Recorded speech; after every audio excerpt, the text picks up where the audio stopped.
اور بولے، اے جبرائیل، یہ تم کیا کہہ رہے ہو؟ یہاں تو نہ پانی ہے نہ کھانا ہے، میری بیوی اور بچے یہاں کیسے زندہ رہیں گے؟ جبرائیل علیہ السلام نے جواب دیا، اے اللہ کے نبی، یہی اللہ کا حکم ہے، آپ انہیں یہیں چھوڑ دیجیے اور فلسطین لوٹ جائیے۔ اتنا کہہ کر جبرائیل علیہ السلام چلے گئے اور ابراہیم علیہ السلام اپنی بیوی اور بچوں کو حسرت سے دیکھتے ہوئے انہوں نے اسماعیل علیہ السلام کو گود میں اٹھایا اور سینے سے لگایا۔ ان کی آنکھوں سے آنسو بہنے لگے۔ شاید دل میں یہ خیال آیا، کیا میں اب اس بچے سے جدا ہو رہا ہوں؟ پتہ نہیں پھر کبھی اسے دیکھ پاؤں گا یا نہیں۔ انہوں نے جلدی سے لکڑیاں اکٹھا کر کے ایک چھوٹی سی جھوپڑی بنائی اور اپنی بیوی اور بیٹے کو اس میں بٹھا کر اونٹ پر سوار ہوئے اور فلسطین کی اور چل پڑے۔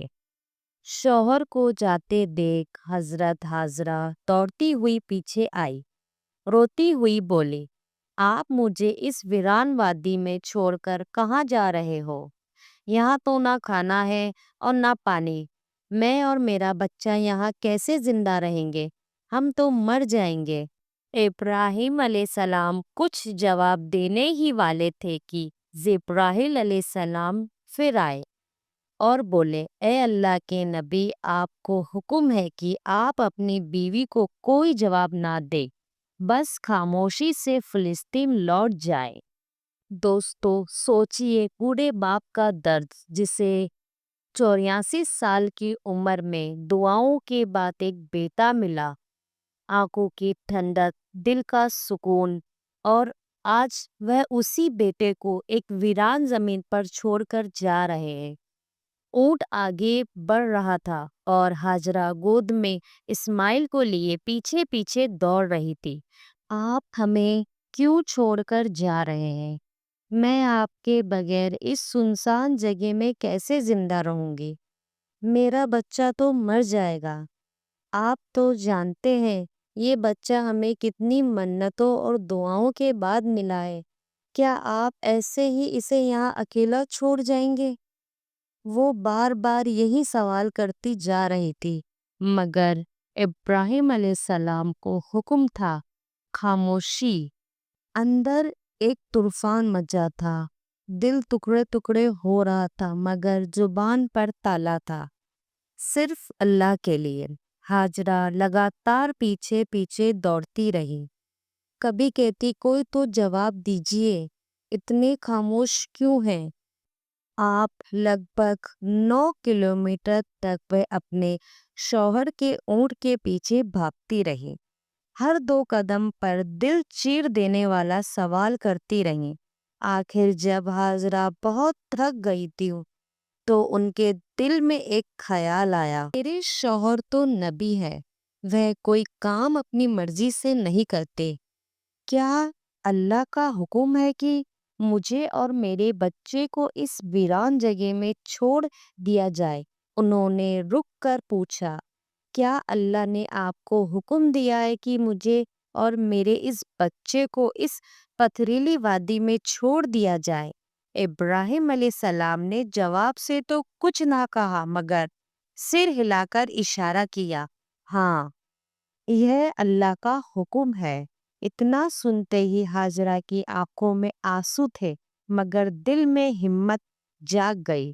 انہوں نے بلند آواز میں کہا، اگر یہ اللہ کا حکم ہے تو جائیے، میرا رب وہ میری اور میرے بیٹے کی حفاظت کرے گا، میں اپنے رب کے لیے ہر قربانی دینے کو تیار ہوں۔ اتنا کہہ کر وہ وہیں کھڑی رہی اور اپنے شوہر کو جاتے ہوئے دیکھتی رہی۔ حضرت ابراہیم کا اونٹ دھیرے دھیرے دور ہوتا جا رہا تھا۔ اچانک وہ ایک پہاڑ پر چڑھ کر نیچے اترا اور حضرت ہاجرہ کی نگاہوں سے شوہر کا اونٹ غائب ہو گیا۔ بیوی ہاجرہ اسی جگہ بیٹھ گئی اور دیر تک روتی رہی۔ ادھر جب حضرت ابراہیم علیہ السلام پیچھے مڑے تو ان کی بیوی ان کو نظر نہیں آئی۔ دل بے چین ہو اٹھا، آنکھ بھر آئی۔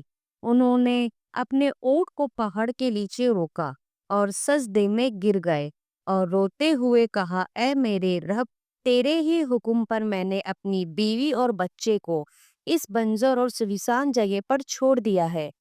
یہاں نہ پانی ہے اور نہ کھانا۔ مجھے کچھ نہیں پتا کہ یہاں وہ کیسے زندہ رہیں گے، مگر اے اللہ، تو ہی ان کا پالنے والا ہے، تو ہی ان کی حفاظت فرما۔ اتنا کہہ کے وہ فلسطین کی طرف روانہ ہو گئے۔ ادھر بیوی ہاجرہ اپنے ننھے بچے اسماعیل کو گود میں اٹھا کر دھیرے دھیرے اس جھوپڑی کی طرف بڑھنے لگی جو ابراہیم علیہ السلام نے ان کے لیے بنائی تھی۔ ہر طرف سناٹا ہی سناٹا تھا۔ بیوی ہاجرہ کوئی عام عورت نہیں تھی، مصر کے بادشاہ کی بیٹی، محل کی شہزادی تھی، مگر آج اللہ کی طرف سے بہت بڑا امتحان ان کے سامنے آ گیا۔ بی بی ہاجرہ جھوپڑی میں پہنچی، رات ہو چکی تھی۔ خاموشی سے بچے کو گود میں لیا اور بیٹھی رہی۔ چاروں طرف اسنہ پہاڑ تھے، آسمان تاروں سے بھرا تھا، مگر اس ویرانی میں جیسے خود آسمان بھی ان کا غم دیکھ رہا تھا۔ چاند سوچ رہا ہوگا، یہ کون عورت ہے جو ایسی سنسان جگہ میں اکیلی بیٹھی ہے۔ کالے پہاڑ بھی حیران ہو گئے ہوں گے، یہ کیسی مجبور ماں ہے جو اپنے بچے کو گود میں لیے تنہا بیٹھی ہے۔ اس علاقے میں تو ایسا ہے جہاں پرندے بھی پر نہیں مارتا، نہ پانی، نہ کھانا، نہ کوئی انسان۔ تو یہ کون ہے جو یہاں بیٹھی ہے اور کیوں رو رہی ہے؟ دوستو، یہ تھی ہماری ماں بی بی ہاجرہ، جنہوں نے اپنی پوری زندگی اللہ کے لیے قربان کر دی۔ ایک عام عورت چھوٹی سی مشکل پر گھبرا جاتی ہے، مگر بی بی ہاجرہ کے صبر کا کیا کہنا۔ اکیلی ویران پہاڑوں کے بیچ اندھیری رات میں صرف اللہ کے اوپر بھروسہ کر کے بیٹھی رہی۔ کے سامنے تو صرف موت تھی۔ وہ آسمان کو دیکھتی ہوگی اور کہہ رہی ہوگی، یا اللہ، میرے ساتھ کیا ہو گیا؟ میں نے تو صرف تیرا کہا مانا۔ جب ابراہیم علیہ السلام بی بی ہاجرہ اور اپنے دودھ پیتے بیٹے اسماعیل کو مکے کی ویران علاقے میں چھوڑ کر چلے گئے تو بی بی ہاجرہ بے حد پریشان ہو گئی۔ سوچتی تھی، اب میں یہاں اپنے اس معصوم سے بچے کے ساتھ کیسے زندہ رہوں گی؟ ان کی گود میں بچہ تھا، چاروں طرف ویرانی تھی، کوئی انسان نہیں تھا، کوئی آواز نہیں تھی، صرف خوف اور تنہائی تھی۔ آنکھوں سے آنسو بہتے اور دل سے اللہ کو پکارتے، یا میرے رب، میرے اور میرے بچے کی حفاظت فرما۔ میں ایک کمزور عورت ہوں، اس ویران علاقے میں میرا کوئی مددگار نہیں ہے۔ ان کے پاس ایک گھڑا تھا جس میں تھوڑا سا پانی تھا، اسی پانی کو وہ خود بھی پیتی اور اپنے معصوم سے بچے کو بھی پلاتی، مگر 3 دن کے بعد اس گھڑے کا پانی بھی ختم ہو گیا تھا۔ اب وہ پریشان ہو گئی، اب میرے بچے کو پانی کہاں سے ملے گا؟ انہیں پہلے سے ہی معلوم تھا کہ آس پاس پانی کا کوئی نام و نشان نہیں ہے، مگر کیا وہ اپنے پیارے اسماعیل کو پیاسا تڑپتا دیکھ سکتی تھی؟ ہرگز نہیں۔ اس لیے امید کا دامن تھامے اپنے بچے کو زمین پر لٹایا اور صفا پہاڑ پر چڑھ گئی۔ شاید اوپر سے کوئی پانی نظر آ جائے، مگر کچھ بھی نظر نہیں آیا۔ پھر دوڑ کر مروہ پہاڑ کی اور چڑھی، مگر وہاں بھی پانی کا نام و نشان نہیں تھا۔ دوستو، جب کسی پر مصیبت آتی ہے تو اس کا کوئی نہ کوئی اپنا ساتھ دینے والا ہوتا ہے، مگر آج اس سخت زمین پر ایک بے بس ماں تھی، اکیلی اپنے بچے کو پیاس سے تڑپتا ہوا دیکھ رہی تھی، مگر اس کے لیے کچھ بھی نہیں کر پا رہی تھی۔ بی بی ہاجرہ کی آنکھوں میں آنسو تھے، وہ ادھر سے ادھر دوڑ رہی تھی، شاید ایک قطرہ پانی کا مل جائے، شاید اپنے بچے کو اس پریشانی سے بچا سکوں۔ وہ یہی سوچ رہی تھی، مگر ہر طرف سوکھا ہی سوکھا تھا، نہ کہیں پانی، نہ کہیں راحت۔ بی بی حاضرہ مصر کے بادشاہ کی بیٹی تھی، ایک شہزادی جس نے بچپن محلوں میں گزارا تھا۔ انہوں نے کبھی بھی ایسی مصیبت کا سامنا نہیں کیا تھا۔ اب وہ بار بار صفا پہاڑ کی طرف دوڑتی، شاید اوپر سے کہیں پانی نظر آ جائے، پھر بھاگتی ہوئی مروہ پہاڑ کی طرف جاتی، مگر ہر بار مایوسی ہی ہاتھ لگتی۔ جب بیٹے کا خیال آتا تو دوڑ کر واپس جھوپڑی کی طرف جاتی، دیکھنے کے لیے میرا بیٹا زندہ ہے یا نہیں۔ یہ تلاش صبح سے دوپہر میں بدل چکی تھی۔ دھوپ تیزی سے ہوتی جا رہی تھی، سورج جیسے مکہ کے پہاڑوں کو جلا رہا تھا۔ بی بی حاضرہ پیاس سے بے حال تھی اور ان کا معصوم سا بچہ بھی پانی سے بے حال ہو رہا تھا۔ جھوپڑی کے اندر وہ بچہ رو رہا تھا، باہر اس کی ماں ہر طرف پانی کی تلاش میں دوڑ رہی تھی۔ آخرکار تھک ہار کر بی بی حاضرہ صفا پہاڑ پر گر پڑی۔ اب ان کے اندر پانی کی تلاش کی بھی ہمت نہیں بچی تھی۔ موت انہیں اپنی آنکھوں کے سامنے نظر آ رہی تھی۔ دور سے بچے کی رونے کی آواز آ رہی تھی، یا رب ہم بے بس ماں بیٹوں پر رحم فرما۔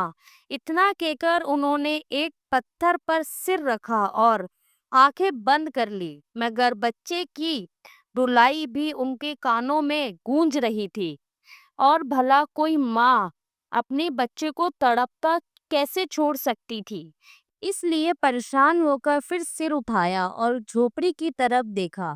جو نظارہ دیکھا وہ دیکھ کر ان کی جان میں جان آ گئی۔ انہوں نے دیکھا کہ جھوپڑی کے پاس کوئی انسان کھڑا ہے اور زمین سے بہت تیز پانی نکل رہا تھا۔ حیران ہو کر دوڑتی ہوئی وہاں پہنچی، مگر وہ انسان غائب ہو چکا تھا۔ انہوں نے دیکھا کہ پانی ان کے بیٹے اسماعیل کی ایڑیوں کے پاس سے نکل رہا تھا۔ اللہ نے اپنے نبی حضرت اسماعیل اور ان کی ماں کے لیے مکہ کی سخت زمین سے بھی پانی نکال دیا تھا۔ انہوں نے چھوٹے اسماعیل کے دل میں خیال ڈالا کہ اپنی ایڑی زمین پر مارو، اور جیسے ہی اسماعیل نے ایسا کیا، نیچے سے چشمہ پھوٹ پڑا۔ اس کے بعد جبرائیل چلے گئے۔ حضرت حاضرہ نے جب یہ نظارہ دیکھا تو سجدے میں گر پڑی اور روتے ہوئے اللہ کا شکر ادا کرنے لگی۔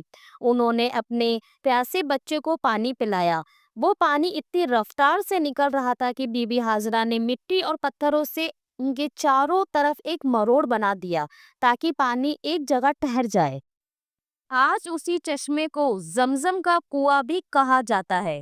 زمزم کا پانی آج تک کبھی ختم نہیں ہوا۔ بی بی حاضرہ اپنے بیٹے اسماعیل کے ساتھ اسی جھوپڑی میں رہنے لگی۔